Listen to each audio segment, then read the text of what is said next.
Today we're going to be taking a look at the Turtle Beach Stealth 500 gaming headset as well as the Turtle Beach Stealth 600 gaming headset as well. The 500 is priced at $80, the 600 is priced at $100. The 500 that I have is compatible with the PS5 and PS4. The 600 that I have is compatible with Xbox, but they both work on PC regardless if you get the PlayStation version or the Xbox version. Let's go over some of the features. Well, the features between both of them is that they both have the 2.4 gigahertz wireless mode, and then they also have Bluetooth functionality. The Bluetooth functionality on these is absolute garbage. Like, I wouldn't use the Bluetooth at all. Number one, it's not simultaneous, so you can't use your PC or console at the same time as the Bluetooth. And then I had like this really weird issue where sometimes I would hit the mode switch button. I'll show you that in just a bit on the headsets, but it's gonna be pretty much irrelevant because you won't really need it. I would hit the mode switch button to switch between the Bluetooth mode to the wireless mode, which will connect to your PC or console. It would never do it. Like, the Bluetooth would still be playing, or even if it was silent, it would just be silent. Then I would have media or game playing on the PC or console, and it would not switch over. It would just stay on the Bluetooth, and it would not switch the audio over to be the other source. So that was really annoying, which ultimately led me to just completely disconnect the Bluetooth from my phone that I use for testing, and just to use them connected to the source intentionally. But the other thing that was wrong with the Bluetooth on both headsets, so it doesn't matter which one you get, it just sounded like everything was underwater. So like, if you're listening to music, it just sounds terrible. You're better off playing music through your Xbox or PlayStation or PC or whatever, and just having it go all through one and just multitasking to change the song on your preferred platform. I would say ideally the only thing I see the Bluetooth being useful for is like taking a quick phone call and then getting back to your game. But just so you know, you can't hear your game while you're on the phone, because again, the Bluetooth is not simultaneous.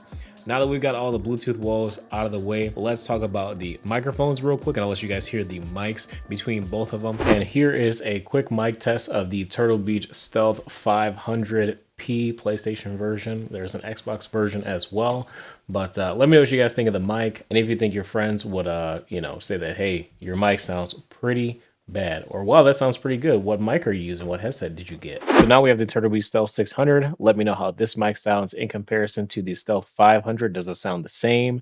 Does it sound worse? Does it sound better?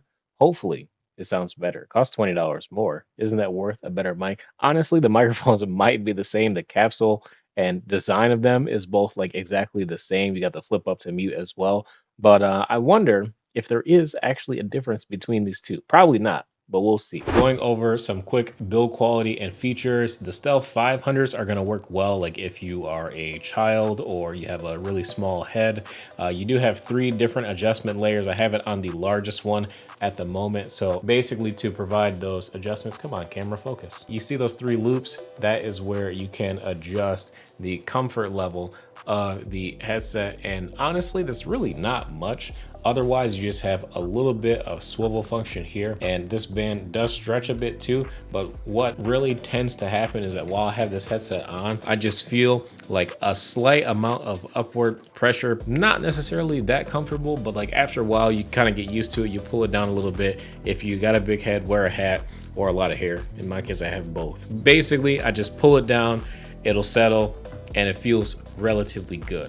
Now the mic does have a flip up to mute functionality as well, and then you can move it closer to your face. Audio quality of the Stealth 500 is pretty decent, but honestly, price point that I would like to see this headset at is not $80, but I would say a lot closer to $50, because the audio quality sounds really good for something that would be $50. And honestly, Turtle Beach, they can save the money by not having the Bluetooth marketing on the box and just completely cut out the Bluetooth functionality, quite frankly, on both of these headsets, because the directional sound quality out of this is pretty decent. The media consumption experience is pretty good as well for something that costs $80. Like, I would say it's acceptable and maybe slightly above average, but it's not gonna blow your socks off. Primarily for gaming, to hear, footsteps of your enemies coming around the corner, hear race cars whizzing by you as you're playing a driving game, or just listen to your surroundings in an adventure game. You are going to be doing pretty good with this headset for the price once it goes on sale. Again, Turtle Beach, you guys can just remove the Bluetooth functionality from the headset because it's not that good. Now, Another couple things, let's go over the buttons on the headset. So you have your power button here, your mode button, which I wouldn't even bother with, because with the mode button, you're gonna basically be switching between like the superhuman hearing modes. And honestly, between both headsets, the superhuman hearing modes, gunshots, footsteps, and whatever the other one is, they all sound pretty bad, so I wouldn't even bother using them. I would just use it with the superhuman hearing off. And then your Bluetooth pairing button, again, I would say pretty irrelevant based on how bad it sounds. USB-C port for charging, the mode switch button to switch between wireless and Bluetooth mode, your chat mix to have your game and chat mixed together if you're playing on console, and then you have your volume switch or dial here. Realistically, they could shave a lot of this down and have power, mode, the USB port, the chat mix, and the volume, and delete these two buttons again because they're kind of irrelevant. And then your mic again moves a little bit, so you got that if you want your mic to sound a little bit better.